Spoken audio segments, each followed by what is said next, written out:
तो ये हर साल के लिए सेलिब्रेशन ना रहे, सिर्फ इसको हम रोज जिए। संस्कृत भाषा सिर्फ एक भाषा की तरह ना समझे, उसको एक लिविंग ट्रेडिशन की तरह समझे कि एक सिर्फ ये भाषा नहीं है बोलने के लिए या पढ़ने के लिए, बट हम उसको एक लिविंग ट्रेडिशन जो हमारी सदियों से हमारी एक सिविलाइजेशन की बिल्कुल प्रवाह की तरह चलती आ रही है, उसको हम अपनी डेली लाइफ में मिलाएं। सिर्फ ये नहीं कि हर साल संस्कृत वीक आएगा, संस्कृत सप्ताह हमें मनाना है, तो हम उस हफ्ते के लिए संस्कृत सप्ताह मना लें, बट एक्चुअली में हमें ये कोशिश करनी चाहिए that we should live this language, we should live this tradition daily. ये हम अपनी डेली प्रैक्टिस में लाएं। और जैसा कि स्वामी विवेकानंद जी ने भी कहा है that we must go back to our sources to build a new India।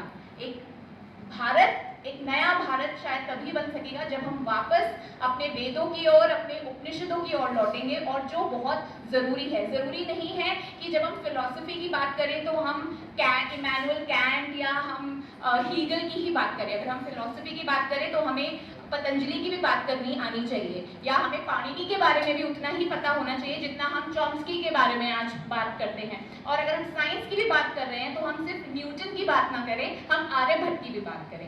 तो ये इस ट्रेडिशन को हमें जीना होगा और ये रोज जीना होगा, तभी जितना प्रमोट हम इस हफ्ते कर रहे हैं संस्कृत को, वो शायद रोज हम प्रमोट कर पाएं।